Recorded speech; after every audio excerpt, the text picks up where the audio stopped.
Look into my eyes and smile, the Fae photographer said, camera at his eye.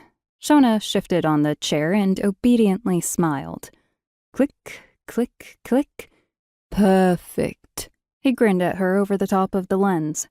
Now, maybe we could have you standing with the sign behind you.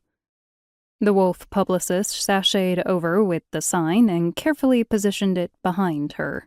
It read, Find a home to love with Shona Dove. The board featured a little blue dove sitting on its nest set against a background of the best houses in Motham.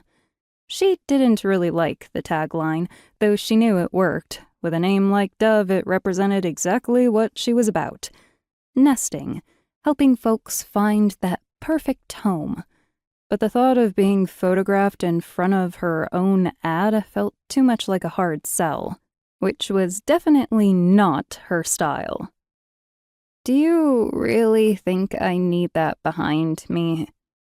The photographer pursed his lips. We want to show off your brand to full advantage. You might as well milk it for all you can get, the wolf added, prowling closer. True, Shona conceded, trying not to stare at the smudge of lipstick on the wolf's canines.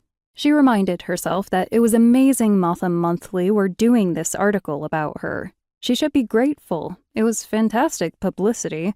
Very few human businesses got featured, and the fact that they'd invited her proved she was being accepted here in the city. She straightened her spine, flicked a strand of ash-blonde hair over her shoulder, and smiled until her jaw ached. Click, click, click. You look divine, the wolf purred. We'll dedicate a full 2-page spread to you, darling. Shona couldn't help a little flip of nerves in her stomach. Would Mattias see the article? It had been more than 2 years since she'd escaped his vampire clutches, ending their engagement because he was getting too possessive. But still, she couldn't quite believe it when he'd stopped pursuing her. She hadn't seen him in months, but she knew he owned a mansion in the upmarket area of Motham. He'd be bound to read the article, wouldn't he? And if he didn't, his Uncle Vlad would, and he'd be sure to mention it to him. What if Mattias began pursuing her again? Her stomach clenched to the point of pain. This was ridiculous. She couldn't live in fear. She had her business to build, and she wasn't going to let anyone, human or monster, stand in her way. Chin up a fraction, the photographer said.